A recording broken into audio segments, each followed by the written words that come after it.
Hey, what's up? My name is Freed, and this is Freed's first time whiskey reviews and sometimes other stuff. Today we're doing some other stuff. This is my weekly tradition now. I take 3 or 4 whiskeys from my collection that have a few things in common, and I put them head to head in a blind challenge.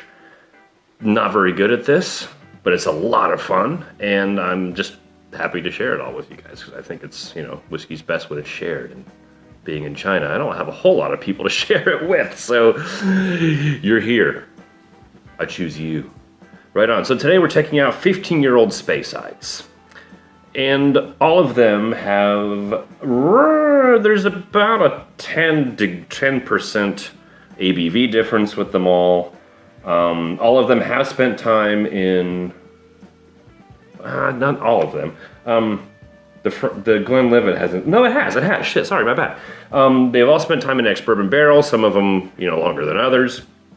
Although I found the Glenfarclas maybe didn't, but I also found that it did. So it's mixed information. So we're just gonna go forward as if it did. Okay.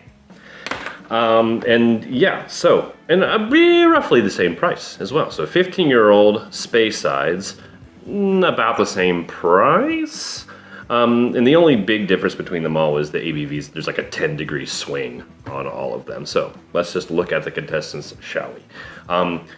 Do I need to explain my little thing again? So I put colored dots on the bottom of the glasses, filled them, wrote down what they are, and then shuffled the hell out of them and walked away for an extended period of time. So let my horrible memory do what it does. And just for the sake of it, I'm gonna give them another little shuffle for ya. And hopefully this will be okay. I have no idea what these are, no clue. So let's look at the contestants, shall we? So we have the Glenlivet 15 French Oak Reserve. This is 40% ABV. It is filtered, it is colored.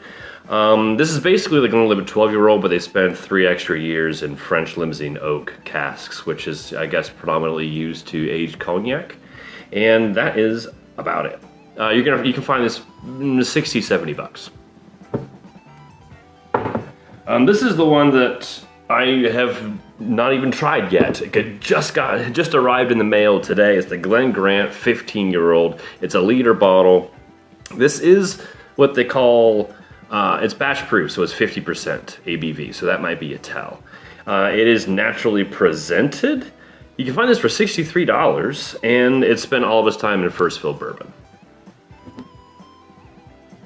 All right, the Knock and Do 15. I can't go for that, no, Knock and Do. God, if you can't make yourself laugh, what's the fucking point? 43% ABV. This is the 2003 edition, 58 bucks stateside. It is colored, it is filtered, and it has spent time in refill bourbon and sherry barrels. Moving along. And the Glenfarclas 15. Natural presentation, you can find this for about 80 bucks. I've found that it spent time in ex-bourbon, but not every site says it has, and some of them saying it's all sherry. So I'm gonna move forward with like I said before, with it having a little bit of time spent in ex-bourbon. So that's that. So what do you think? Place your motherfucking bets. Who do you think's gonna win? Do you think I'm gonna get these right? Fun fact, I probably won't, because I am notoriously bad at blinds, but man, are they fun. Man, are they fun.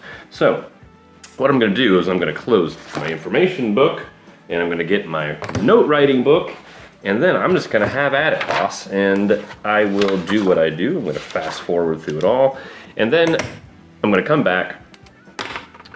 Sorry, that might have been loud. I'm gonna read my notes to you, and this is only going to be relevant if you've tried these before, but I'm going to read my notes to you, and I want you to try to make a guess from the notes that I'm hearing, you're hearing, that I'm saying. What do you think they are? And I will rank them as well. No music pairings today. So yeah, all right, so I'm going to go 1 to 4, and I shall begin with this one.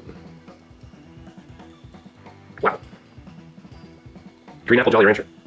Ooh, okay, I haven't even written anything down yet.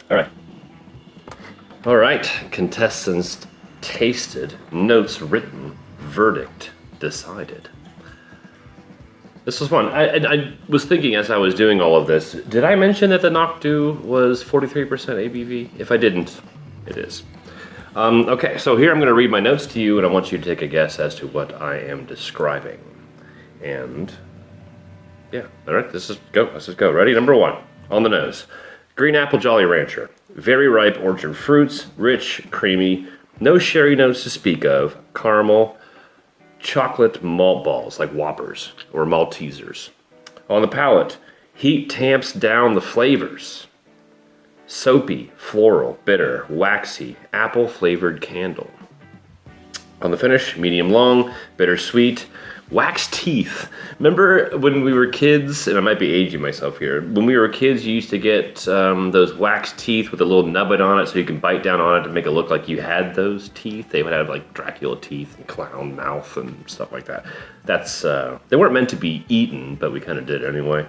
That's kind of what I'm getting there. All right, ready for number 2? On the nose. Sweet, fresh apples, peach, pastry, caramel apple. Number 1 is better. That helps. On the palate, woody apple, pie crust, slightly tart, better than 1. Ooh, so 1 is better on the nose, but 2 is better on the palate. Finish, medium, nice. I wrote down nice. It's a good balance of sweet and tangy. I got a hint of cinnamon, and again, better than 1. Okay, so number 2 beats number 1 on palate and finish, but not on the nose. All right, number 3, I got potpourri on the nose. Potpourri, orchard fruit, apples and pears specifically. Some natural and some artificial, like apple-y pear vibes, you know what I mean? Fruity shampoo, slight oak spice, a little hotter than 2, but about the same in quality. On the palate, softer than 2, chalky candy, unripe pear, chewing on a toothpick. And the finish, short, boring, wet wood. So that's that. Number 4, rich, as you could tell by the color, I think we all know what that is. Rich, fudgy, black tea, cakey, significantly more sherry than the others, candied lemon. On the palate, punchier than 3, but softer than 1. Rich, sherry, raisins, rounded flavor, mellow oak, but it is very, very dry. And the dryness carried over to the finish, which is medium long, fudgy, and semi-sweet. So that is that. I think this one's kind of easy. I'm pretty sure I got this one, oddly enough. My confidence is growing. It could be the 4 whiskeys that I have in my belly right now. And if we'd all have learned anything about blinds, it's that do not expect to win, because the blinds always win. All right, so as far as what I think is the best, I think number 4 is the best. And then, so I'm gonna put that in the 1 position. And let's see, the 2nd position is the number 2. And then 3rd place is number 1. And 4th place is number 3. So number 1, the winner, I think is Glenfarclas. I mean, I think we all got that, didn't we? I mean, we saw the color, we heard the notes. It's a no-brainer. Number 2, I think is the Knock Do, or Knock and Do, excuse me. Knock and Do. So that's that. Number 3, I think, is the Glen Grant, and then coming in last place is the Glenlivet. Okay, here are the results. Boom. So number 1 is green. Green is Glenfarclas. Okay, we got that one. That one was a bit of a lob. That was pretty easy. 2nd place is yellow. Yellow is Knock and Do. Got that right. 3rd place, pink. Pink is Glen Grant, which would leave last place as the Glenlivet 15. Holy shit. We got them right. Did you guess them correctly? This one wasn't too difficult. I'm not totally surprised by the outcome, but I am very, very happy. I don't think I've ever gotten all of them right in a blind before. Right on, man. I hope I don't get a big head. Well, please, in the comments, tell me what you guessed, and were you right, were you wrong? Have you tried these before? Would you tell anyone to avoid them? I would. I would give that Glenlivet a complete miss. It's just so boring. It's not like it's a high price or anything. I mean, and if it were a higher ABV, I bet it would bring more to the party, but... This one, unfortunately, it was a neck pour, and it was the first time I ever tried it. So those are, maybe we can put some asterisks beside that, but other than that, I'm pretty content with our outcome. So right on. Thank you for coming by for this one, and we'll see you on the next one.